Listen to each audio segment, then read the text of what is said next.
Welcome to Where I'm From, the podcast that proves no matter how far you go, you'll always keep a little piece of home with you. I'm Bill Meeks. This week, podcaster and geek September McCrady joins me to talk about where she's from, Lockport, New York. I met September as a fellow contestant on Brian Ibbott's podcasting reality competition, America's Next Top Podcaster. She landed on my team after several rounds of eliminations, and we produced a lot of great shows together that won the week. But our most successful show was probably a little interview show called Where I'm From. You might have heard of it. Today, I'm talking to September about living in Lockport, New York, her move to Buffalo, how she got into politics, and if she'd ever consider moving back. All right, let's go talk to Where I'm From's mommy. That's not weird, is it?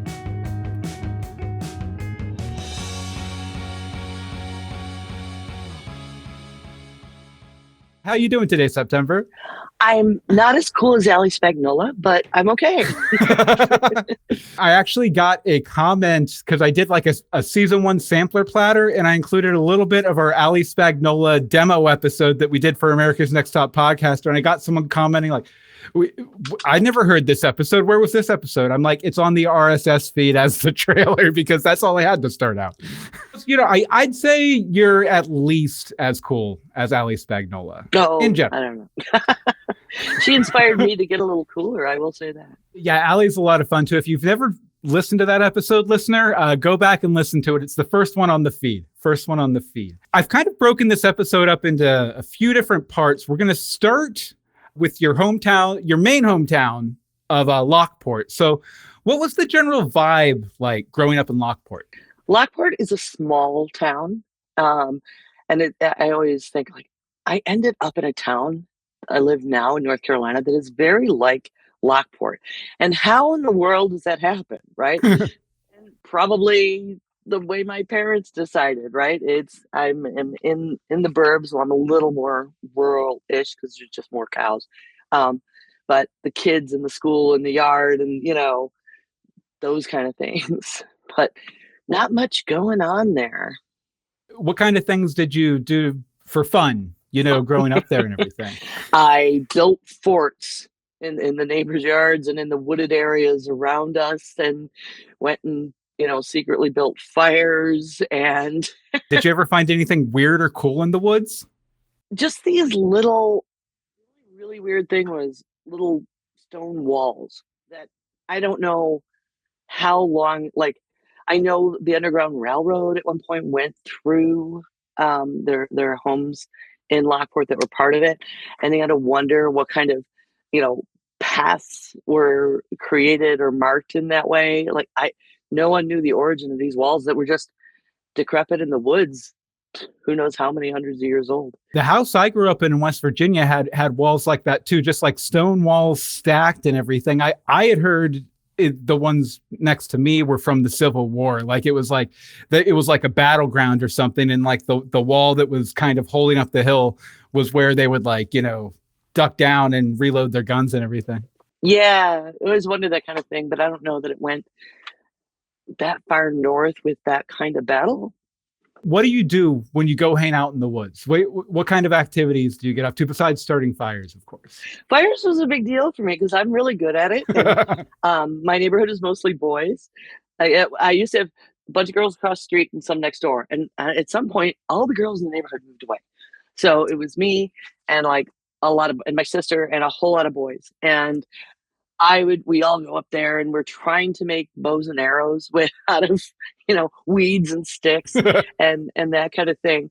And then, you know, we had to build a fire. It was a secret. And the boys would just give up and run home to get lighter fluid or try to sneak some gas. And by the time they got back, I usually had it going. Yeah. They wanted to make a fire. You were like, no, you just like, you know, you bang a stick and a rock together, boom, fire. No accelerant required. Yeah, they just never got the hang of it the way I did.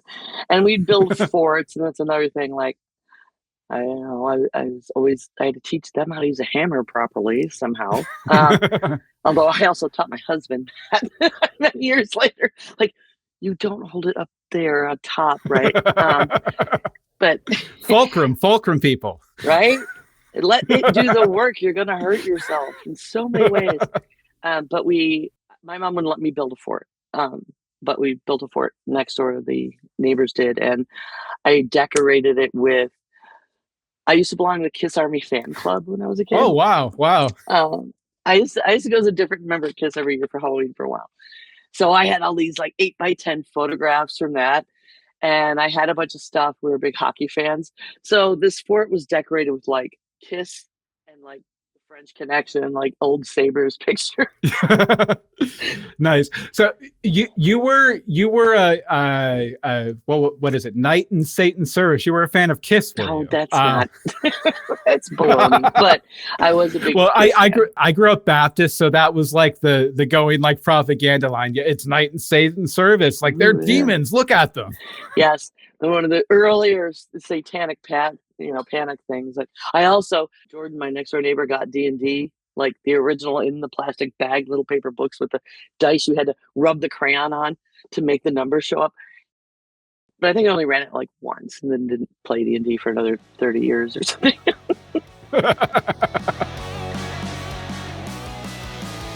As I was doing my research and looking into Lockport, I realized that it's only about a half hour outside of Niagara Falls. So, yeah, I'm assuming you've been. Any fun stories about trips to Niagara Falls?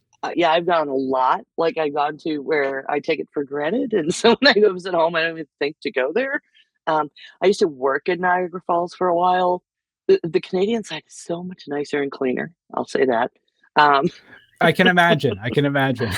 And I used to work at a place called Teletech and take my lunch breaks there's a nice botanical garden on the American side, and just like go to Burger King, get a Whopper Jr., or get a Happy Meal and have them add lettuce, tomato, onion, and mayo, and then it is a Whopper Jr. And they used to let me do that and get a little Pokemon toy, and I still have some of those. Like back in the early 90s, they had these really cool Pokemon keychains. So I used to do a lot of that. Although one of my best stories, I guess, is when my husband and I got engaged. He's Canadian. He still lived in Toronto, and he was coming across the border to meet me at work, and then we drive home. I lived in Buffalo at the time. And he gets stopped at the border, and he would take the bus from Toronto. He would busk to make bus fare, and then go to and walk across the Rainbow Bridge. Well, like busk on the street, play music on the street. Nice. My favorite band, BNL, is from Canada, and they also, that's how they got their start busking. Yeah, and he had a to-do list in his backpack for the wedding, and so he was deemed a flight risk from Canada, and they wouldn't let him cross. So he calls me up, and I'm like, or I think he must have called me from a payphone because, it was 1999. And I was like, oh, all right, go to the casino. I'll come pick you up when I'm done with work. Because if you're from there, you go across the Lewiston-Queenston Bridge and they don't give a crap. Like, it's mostly only truckers use it. It's only about 15 minutes down the way. And so I went over to Lewiston-Queenston. I drove over, picked him up to the casino, went back across Lewiston-Queenston and came home. And I was like, you're not going back across until we get the rest of your paperwork filed. Did they stop him? Did they think like he was trying to do a thing where he came down here and married an American to stay in America or something like that? Or though it's not really how it works, but because we did that whole process. I spent a lot of time working in law offices, and we were able to do the process with kind of only filing fees because I understand enough legalese to do all our paperwork for his immigration by myself. And boy, people don't realize, just become he's still not a citizen. But oh, really? Yeah. Yeah, it's like there's a whole rigmarole. Like you have to know more than your average 8th grader knows in a in a history AP history class or something. Like about America. Like, can you name all the presidents' middle names backwards? Go, and then maybe you can be a citizen. He would pass the citizen test probably more easily than I would. And when we go to trivia, he's like the geography and U.S. history ringer because their education system is apparently just that much better than ours. One more question about the falls. If someone's going to the falls, like, what's one thing they can do in that environment, either Canadian or American side, that they might not think to do that they would have fun doing? It's well, just be careful where you go on the American side because you can get uh, mugged real quick. Oh, really? Yeah, definitely get your paperwork in order. It's not too hard. Go to the American side and walk up and down Clifton Hill. I think most tourists do that, but it's an interesting perspective. And even though they light up the falls and it's really pretty to look at, and the Maid of the Mist is something everyone has to do. It's really cool because you get on a boat and go really close, so you get soaking wet. But go right up to the top of the falls. People don't walk right over there, and it is an amazing feeling. There is a place, it's got a railing, of course, but it is remarkably close to where the water goes over the edge on the Canadian side. And there's a pull. You can look at all that power, but it seems like you could dip a toe in or something, right? I mean, it would pull you over to your death, but it's You can kind of see why all those people went over the falls in barrels a little bit. yeah, not many of them made it though. But it's an indescribable feeling that from like a pure force of nature that my sister can't do it. It terrifies her, the feeling. I always, what was it, Superman 2? It starts out with the kid going over the wall at the falls. And from then on, like, I've always been acrophobic. I was like, I am never going there. That is so scary. I might go into it now, but. Just have someone with you. Superman would be good, actually, because then he could jump in and save me like he did that kid in the movie. Just don't go over the rail. Don't leave your children unattended in their fault. I mean, come on.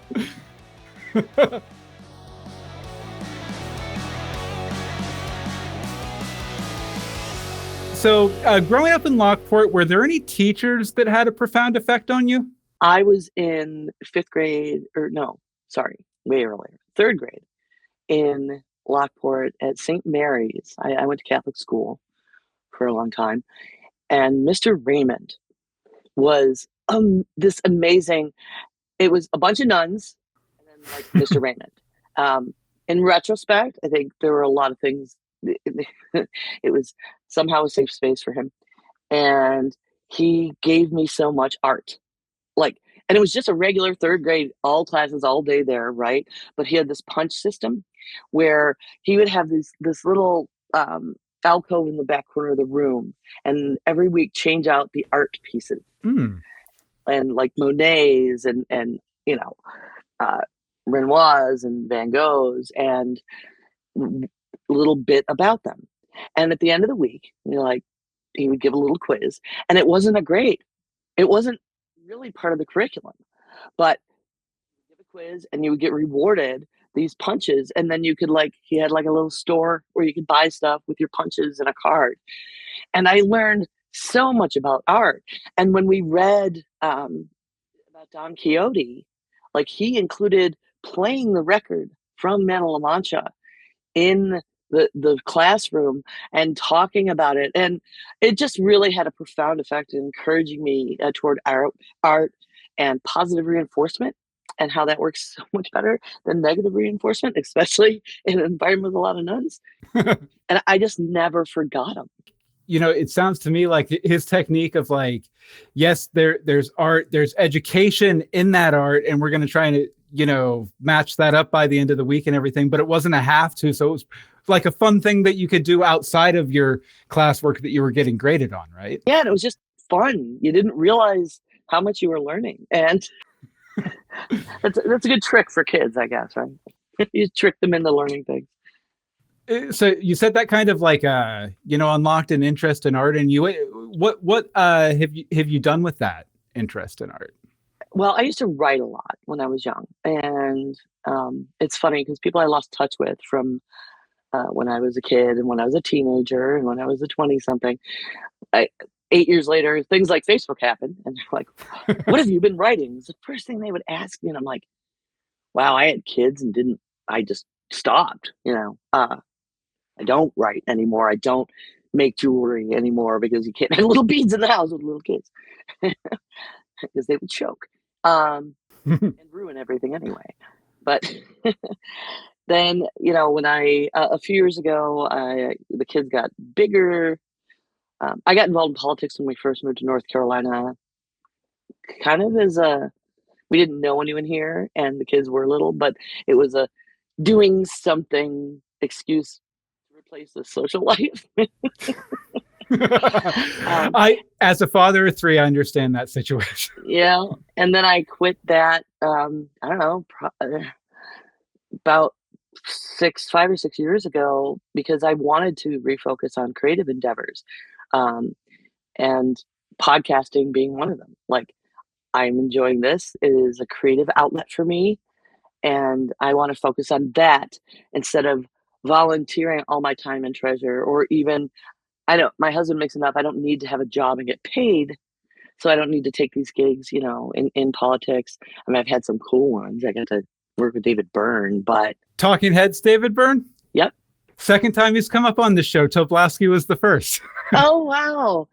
Yeah, I organized a bike run, actually. A bike ride to polling places. I was the state director for the Voter Information Project, and he called Rural Votes, who was my boss, and I want to do something. What can I do? And there were pitches from a couple of different states, and everybody was like, well, you should come to the college and you should sing Talking Head songs, right? And except for me, because I checked a couple of super fans, and they were like, have you read the Bicycle Diaries? And I learned about his whole like movement, how he's into like cityscaping and biking. And I pitched that we do a ride to the polls, and he liked my pitch, and he came to North Carolina, and I talked to the mayor, and we got it declared David Byrne Day. Nice. And got to hang out with him all day. That was pretty great. What was it like hanging out with him? Was he as odd a duck as he seems to be from the outside? Yes. He's on the spectrum. My boss first said, I spotted it. Like I have a son on the spectrum, and so I spotted it as soon as he was outside meeting with the people we borrowed a bike from. I was like, in 30 seconds, I was like, oh. And then you think back to some of his works and the way he moves and the way he looks, and I'm like, oh, how did I not see that before? But my boss was like, oh, you just see it everywhere because you're a kid. And then I went and I got him settled in his hotel room, and she's like, I Googled it, you're right. But he thinks he got better. I don't think he quite understands how that works. But it definitely helped me throughout the day, having to handle him in large crowds of people and being able to like make eye contact. Yeah. Hey, David, go do this. And by the end of the day, I think he really picked up on that, because at the end of the day, he had a list. He keeps a list. I'm going to do this. I'm going to do this. I'm going to do this. And definitely good coping strategy. Yeah. Yeah. Things were getting overwhelmed, and people were trying to follow him around and being weird fangirls and stuff. And he came over to me, and he's got his list, and he looks at me, he's like, September, I'm going to go over there. And I'm going to sit down. I got you. I'll come get you in a minute. Like, so we communicated really well, and he was fantastic. He actually worked with another organization while I was in town, and he went and knocked on doors. Nice. He went to a line at a polling place and like handed out stuff and gave information to people. Can you imagine you're waiting in line to vote and David Byrne comes up and you're like, how did you get here? Right. All right, September. Well, we've come to our first game. This game is a lot of fun. It's not one we did on the original pilot episode of Where I'm From, but it's one I try to include in every episode. It's called Wheel of Anecdotes.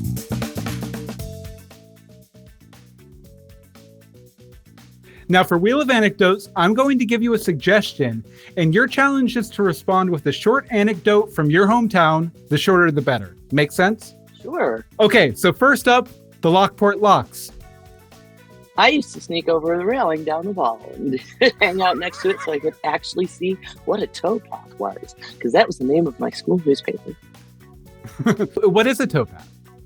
It's where they used to actually have like mules tow the barges, like pre-motorboaty area. They had to pull these many ton barges of materials down the canal, and they'd use like mules. Okay, cold. I lived through the blizzard of 77 in Lockport, New York. And I remember carving stairs to my neighbor's roof to slide down into my backyard. Oh, wow. Wow. That's pretty intense. That's pretty intense. And cold. Okay. Birdsill holly. How shady do you have to be or clever to burn down a fire hydrant plant? Because that was the guy. Okay. Rejection. I made the volleyball team, even though I was too young to be varsity. But then, because of weird physical female characteristics, I was not allowed to actually join. Wah, wah. Oh, that's a shame. That's a shame. That's heartbreaking. You could have been, the next American volleyball star. Right? Okay. Cake. My sister doesn't like cake. Every year on Christmas Eve, which is her birthday, we're out trying to find an ice cream cake. So I guess that also goes with cold. Okay, and the last one, the general concept of a sellout. All right, the best beef on whack I have ever had in my entire life. And if you're from Western New York, you know what that is, and you know that there are standards. And they've got like Anderson's, like it has multiple locations. The best one I've ever had my entire life to this day, even trying to make it from scratch, is at Washburn Street Meat Market in Lockport, New York, and they closed a couple of years ago. It's gone forever. So now you can never revisit that dish. You just have to rely on the memories. Yeah, like have one that's not as good at the chain or something, right? I mean, there's some small treasure places in Buffalo, but still not as good as Washburn. Wheel of Anecdotes. Absolutely tragic.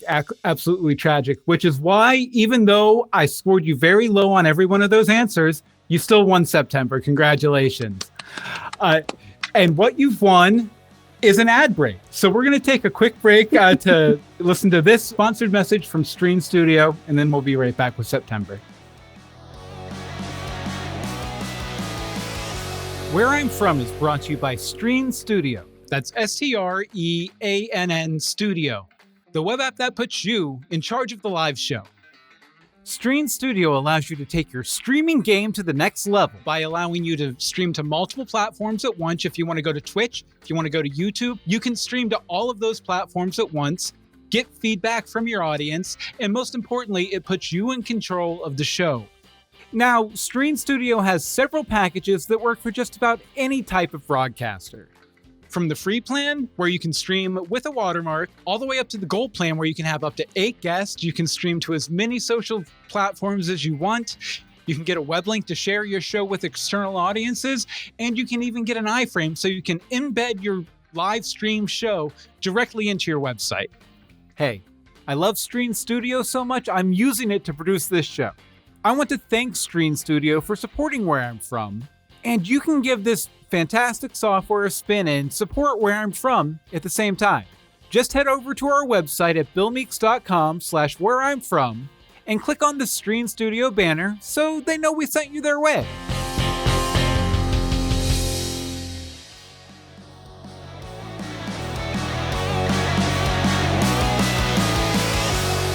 And we'd like to thank Streann Studio for sponsoring Where I'm From. So back to Lockport a little bit. Where was the best place to shop in Lockport that you remember? It doesn't have to be open now, but bonus points if it is. None of it's open. I'm so old. Like, I used to love to go to Adam Meldrum's, as my grandmother called it, right? Like, we used to have an A&A's in the mall. And there was a mall when I was a kid. That was the place to go shop because they had an arcade and the A&A's and, Radio Shack. And now it's all Walmart and stuff. Yeah. The mall definitely gave way to department stores, and you can get most of the same stuff, but it's not the same. It's definitely not the same. Like it was like in a mall, like you could go around to different, shops and get a completely different, sort of experience and vibe off of it, Yeah, and it was a pre-food court mall too, right? It was a small mall, but it was still really exciting to be able to go there when you're a kid in a town that's so small that people think the fancy place to go to eat is Ponderosa. The mall was super exciting.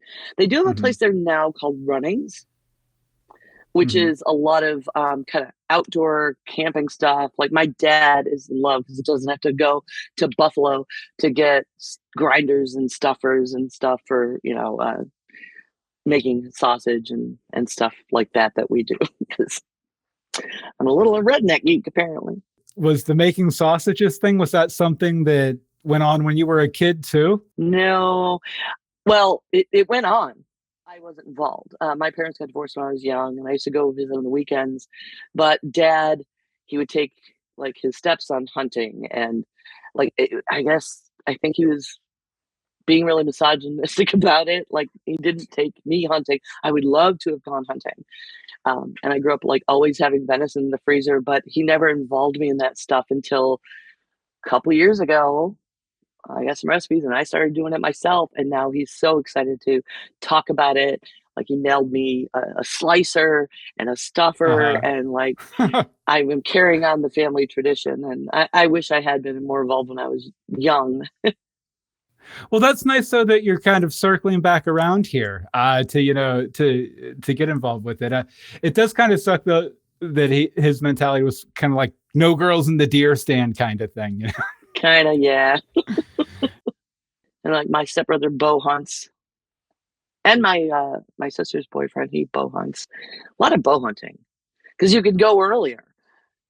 It's easier, you get your permit earlier. And yeah, I grew up with venison always in the fridge. And my mom, when she did go to work at GM, worked long hours, and I took care of everything. And I it's a lot of how I learned how to cook. Like, well, this is what I got. I'm smelling whatever's in the cupboard and trying to figure it out. Yeah, we about 2 times a year. My stepdad actually didn't hunt when I was growing up, but we would have like people from the church would hunt, and they'd go kill 2 or 3 deer, and then they'd hand out the meat to all the families in the church. So we always had like a big stack of like butcher paper packages of various deer steaks and deer hamburger and deer sausage and all that kind of stuff. It's not bad meat. My dad's a riot. He like would hang the deer just from a tree in his backyard, and he lives like in what passes for downtown in the city of Lockport, and he's just throwing the scraps, and the crows are circling, and his neighbors are not happy. I can we lived we actually had we had a big tree in our backyard, and we would actually have some people from the church on occasion bring a deer up to hang from the tree. There was this one time when I was a teenager, I had these quote unquote friends. What were the names? Aaron and Steve. They would come over and goof around and make fun of me and pick on me and then leave. And one day they came over and they cut the deer down. So the body was gone, but the head was still hanging from the tree because they hadn't got it down yet. And they went and they like took a baseball bat to it and like were just beating the shit out of it. And it wasn't my mom who was like, okay, you can't hang out with those kids anymore. It was me. I remember my mom, when I took my oldest son to my dad's house and he was butchering a deer, and like just the head is hanging there and Connor's dragging it around the yard. My mom's like, I heard about that and he's going to be so traumatized. I'm like,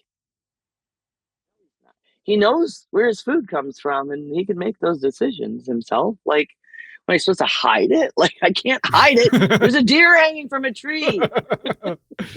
It can push you in one of 2 directions. It can push you in a direction where you're unaffected by it and you're like, okay, I understand the process now. Or it can push you in the other direction, like it did my sister, where she went full vegetarian after the first time we had a deer hanging up in her backyard for like probably 2 years. Connor went vegetarian for a number of years, but not until later, not until he was like a tween and red Aragon, and decided it was just wrong to eat anything you couldn't kill with your bare hands for a while. He still insists that's not what drove it, but I remember. But thankfully I could teach him how to cook. vegetarians. I've actually recently went not vegetarian but vegan myself, not because I want to. I love meat, but because my doctor said I probably should, because I'm getting up there. And I will say, versus when my sister was a vegetarian when I was a teenager, the alternative options for meat are so much better now, like the Impossible burgers and like even like the TVP like sausage links taste way more like actual sausage. TVP was always a lifesaver. Like when Connor was vegetarian, because instead of making something completely different, like you throw some TVP in a chili. I'm in a chili cook-off tomorrow, and my husband's like, "You should just do a TVP, and then they won't know."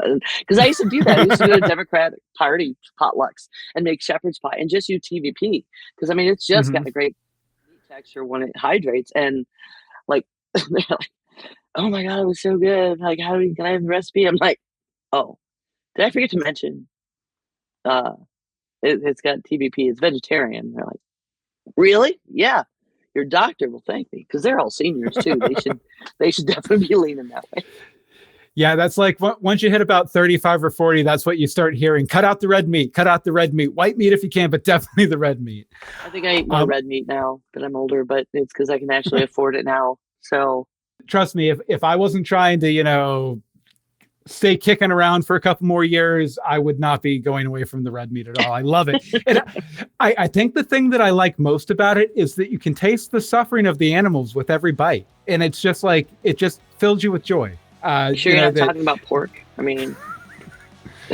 Yeah, that too, for sure. Okay, so what are some can't miss attractions you'd recommend to anybody visiting Lockport? The cave tour. And that's another thing.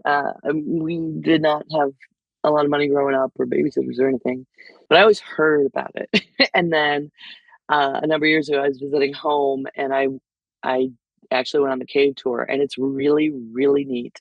A lot of interesting history because you go on a boat because it's like partially flooded, basically, these caves, and you get to learn all kinds of interesting things about, like, there was a famous guy who basically he patented a fire hydrant design, and they based it in Lockport, and it was this like big manufacturing boom because back then, the locks were a big part of trade, the Erie Canal, we used to sing we had songs we sang in school that no one, unless you're from there, knows, like from Albany to Buffalo, like there's a low bridge.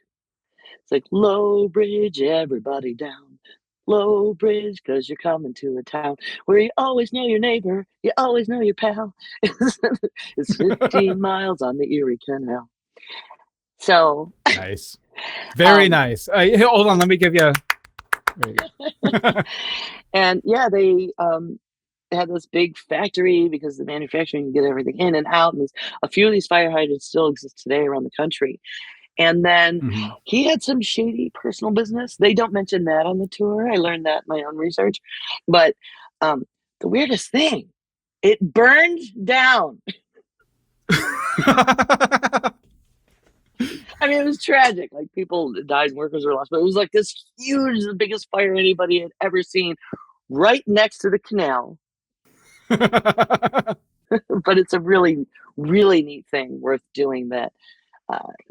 I guess it's not, everything there isn't very well advertised. It's not a very touristy place. And people go and they look at the locks and they watch them fill up, and then the boat goes across, and like, okay, well, that was a thing that doesn't happen many places, but it's not very interesting.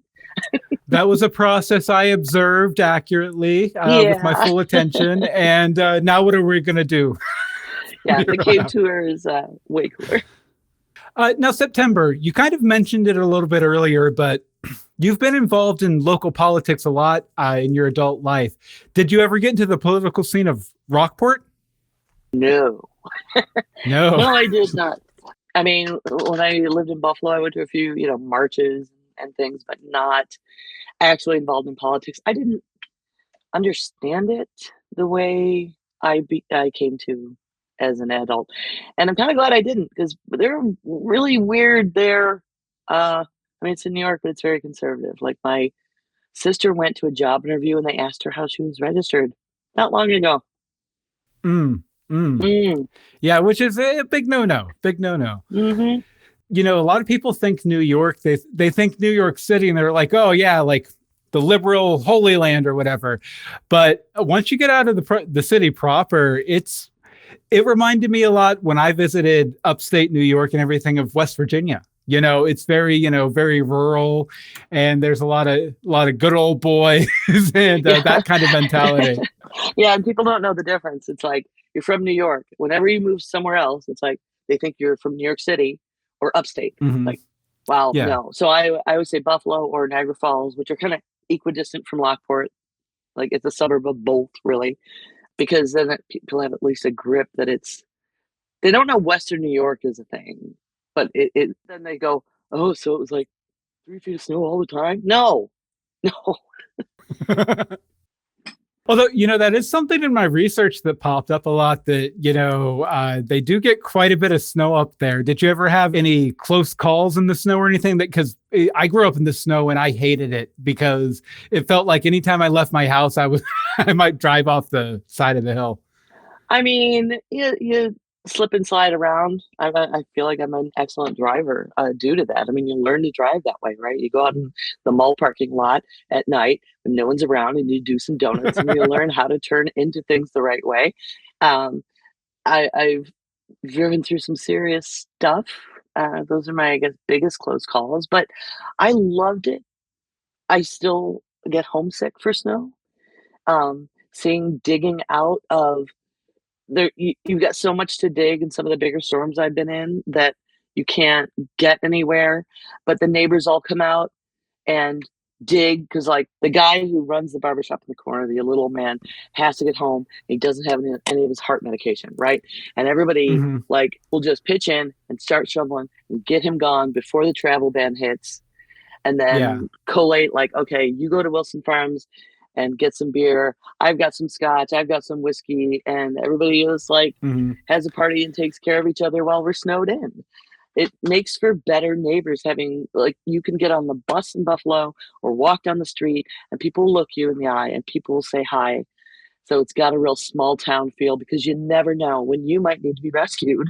That's a great point you bring up that, sort of like crises, like, a big snowstorm or something, bring people together. And that's definitely something that, because I've been living in warmer climates for the past several years. Yeah. Like I don't get to talk to my neighbors because I don't have to go outside and shovel the snow, or, or, in Florida, I would cut the grass, but I'm running a loud lawnmower. So no one's going to come up and talk to you while you're running a lawnmower. Right. So I still can't eat SpaghettiOs. During the blizzard, school got canceled, but my mom had to go to work and she took me to my sister's. Well, I was going to go to the daycare, but that lady was snowed in and or was canceling daycare, but she'd take us so mom could go to work. And then it hit and we ended up stranded for like 3 days at this lady's house. Oh, wow. And all she had was like 7-Up and SpaghettiOs.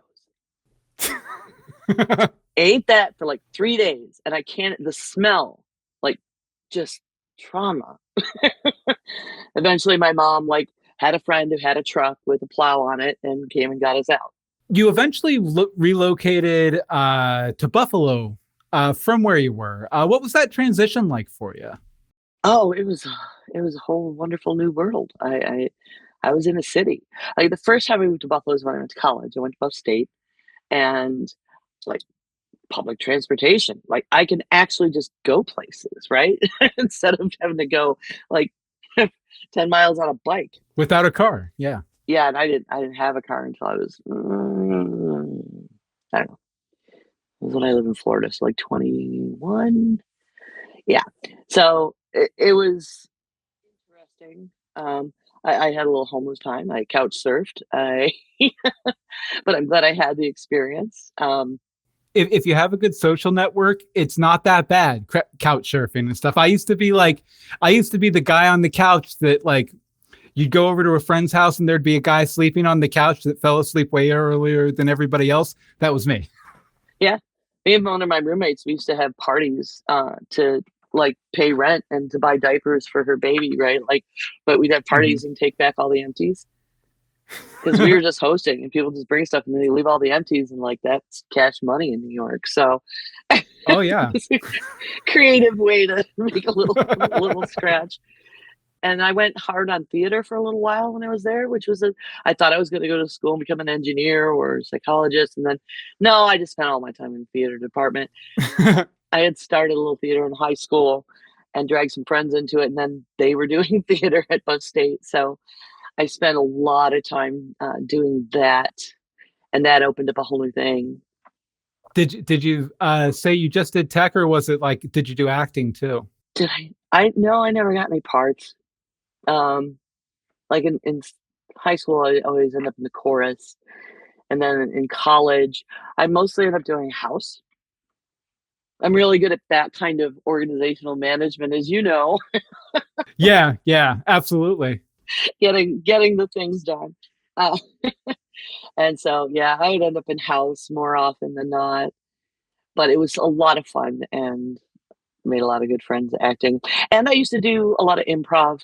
I run a little improv class and poetry readings at the local coffee shop and stuff like that. Oh, fun. Yeah, Ani Defranco came to one of my poetry readings. Really? Yeah. The biggest thing was she wanted to do poetry, and everybody was like, "Oh my God, it's Ani Defranco! Did you get her to play a song?" I'm like, I talked to her. I was like, people don't want to go in front of you and read, and she's like, I just want to read a poem. I don't want to play. I'm like, well, will you if I get you a guitar? She said, yeah. So I went outside and I told them, and people ran in all directions to like fetch guitars, and somebody started restringing one on the sidewalk. She played a couple songs and then she read a couple poems she had brought with her, and I gave her a coffee token because that's what everybody got. And she hung out for a while and she went on her way. And then the next day I'm hearing her on the radio because she was on like CBC and stuff at the time. And that's another great benefit to being Buffalo and Lockport is you've got Canadian content. Even pre-cable, we had Canadian content. Yeah, I know when BNL would put out their tour schedules, that was usually like the first stop in America was like Buffalo area. Yeah. Getting exposed to them and the Tragically Hip and stuff that other people just don't really know. I've gotten to see BNL for free a couple times. Nice. What era of BNL, just out of curiosity? The geek in me wants to know. Wow. Oh, it would have been, I don't know, it was really early because they were doing a free Thursday in the square in downtown Buffalo. So it would have been 90. I say I took Connor with me. So like 96.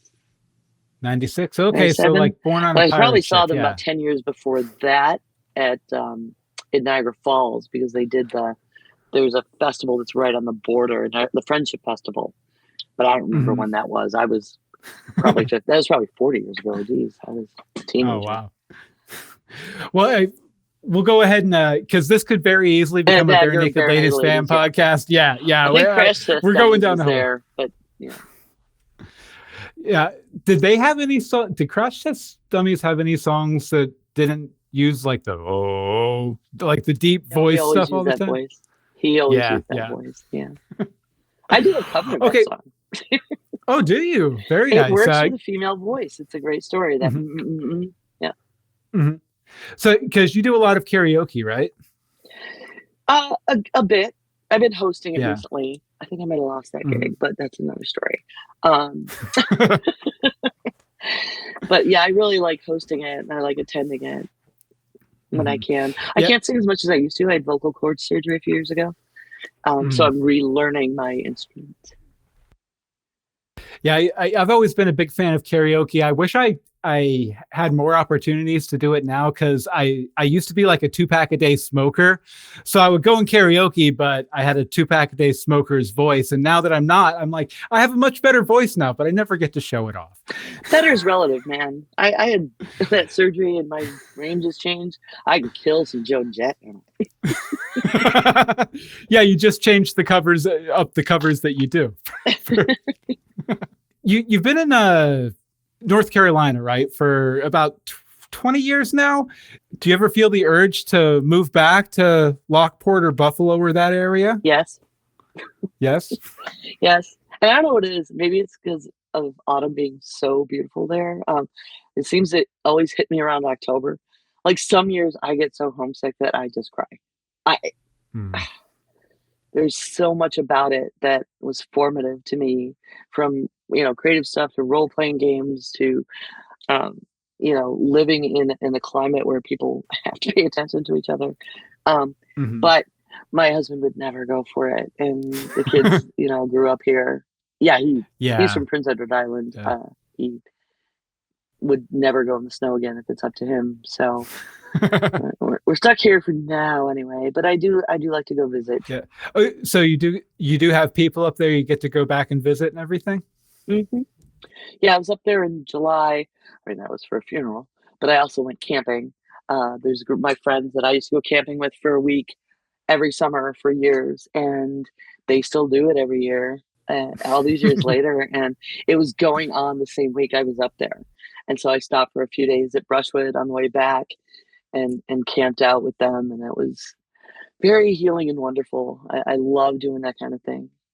And my family still lives in Lockport. My dad and my sister and my oldest son's parents all live in Lockport. Oh, okay.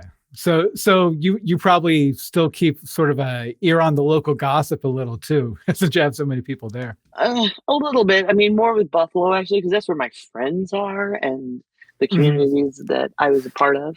And I've been enjoying seeing the city grow and develop some, and my friends becoming like massage therapists and cool stuff like that. Since you have made it back there recently, I'm gonna wrap up Buffalo with one question. Where can I get the best wings in Buffalo? Not Anchor Bar. How about I'll say that? Okay.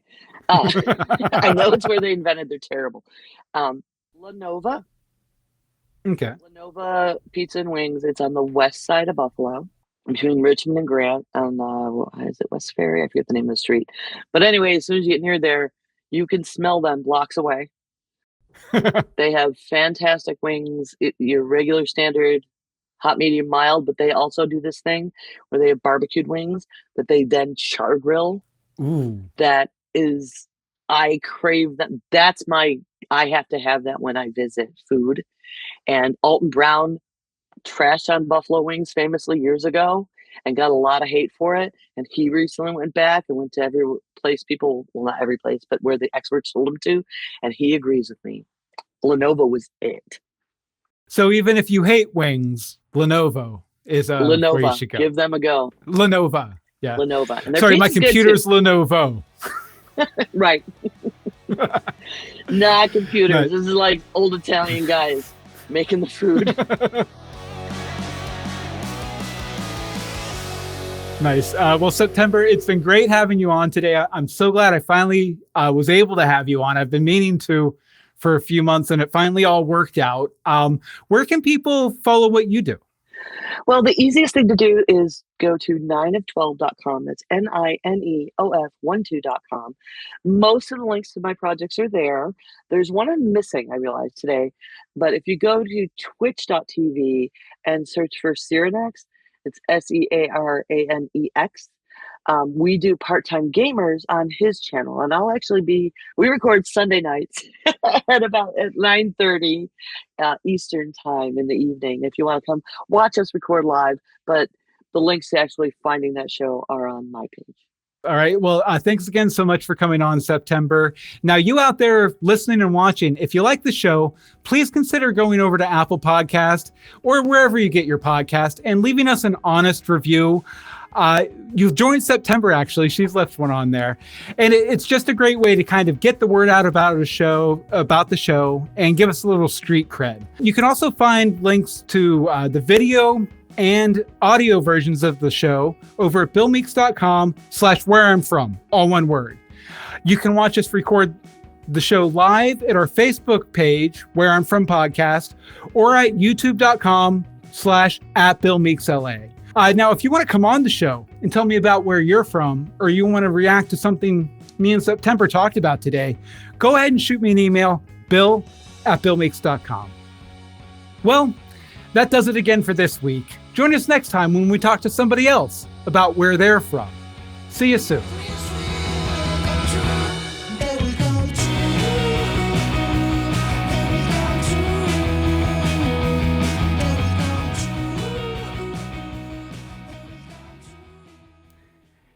And that's the end of the show. And I'm going to hit stop.